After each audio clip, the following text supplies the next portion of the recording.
So my next step with this will be to undo this mess and figure out what I need for inside.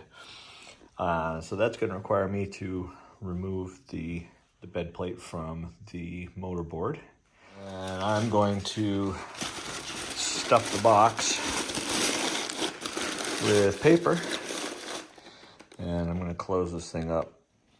And I'm going to remove the screws so that nothing terribly tragic happens to this underneath.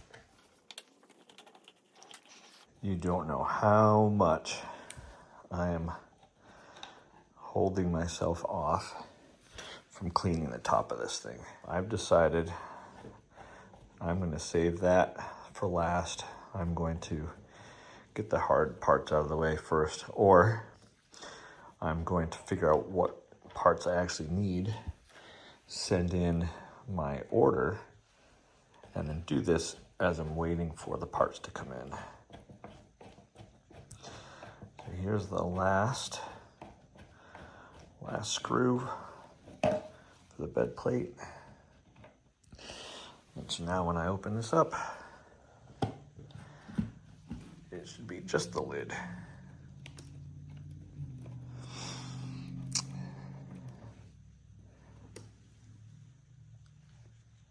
That doesn't look original.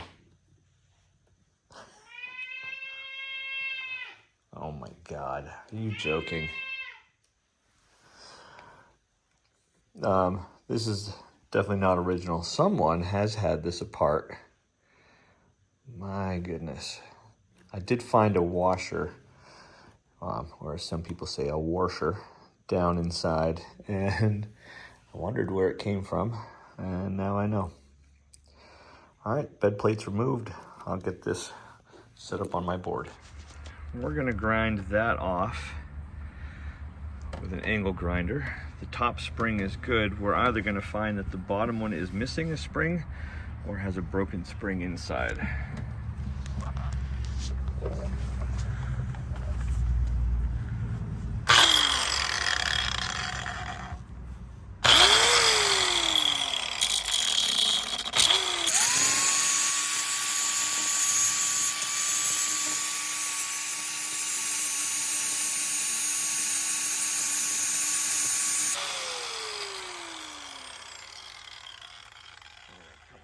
Direction here.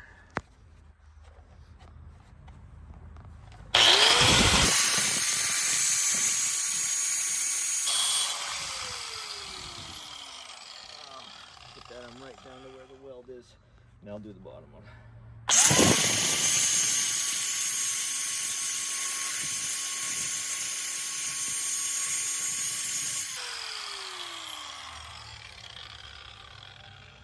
At this point, I could probably just break that out of there.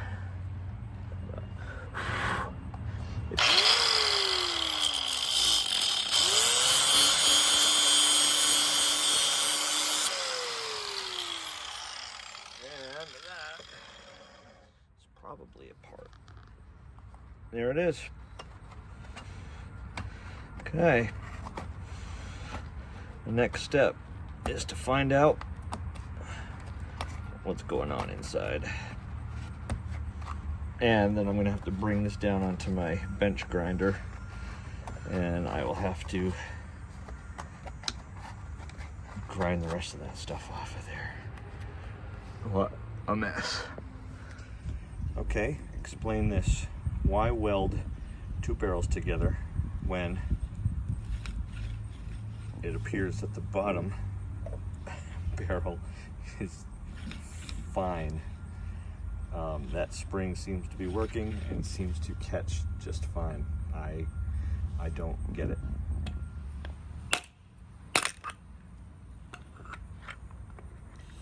Oh yeah, it's not attached in there at all. So I think this piece is supposed to still be attached to the other one. Springs are good. I think it's a center arbor in this. Okay, so here's what I think happened. I think phonograph repair guy, phone goes off, ring, ring, hello. Yes, I have a phonograph I'd like repaired. I believe there's a broken spring. Phonograph guy says, okay, fine, bring it on over. Brings it over, opens it up, finds that, oh, spring's just slipped off the arbor. Okay, well, put it back on, sends it back to the customer. Ring, ring, customer calls. Our spring is broken again. Guy gets it, finds it slipped off the little stepped rivet again. So it's like, fine. So he drills out, this is, I'm guessing, drills out the rivet. I don't know why. There's 2 extra holes in this. Puts a new one in, puts it all together, sends it home. Ring, ring, it's broken again. Bring it back and find that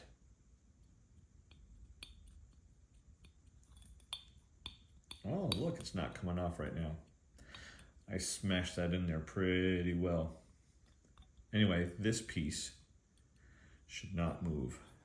It appears that there's a little broken piece inside and that this came apart. And I believe it was at that point that the phonograph repair guy rage welded this thing together with that horrible, whatever that was, old nails. I cleaned this up.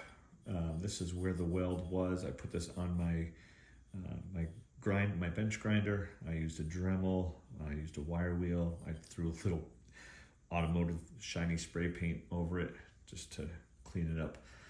You would never really tell that it was welded right there. So now my next issue is that I don't want to put this all together just to have this part come apart. Also, this dowel is just a little bit too loose for me. I'd like to drill this out, put a brass bushing in, and make it so that this is a tighter fit. I really had to polish this down. It had scores all over it. So I'd like to braze this on, make sure that that stays on, put a bushing, and then I'm ready to reassemble these spring barrels. Got rid of the weld marks on this one too. Yeah, that's where this stands. The next video is how I flipped this gear around.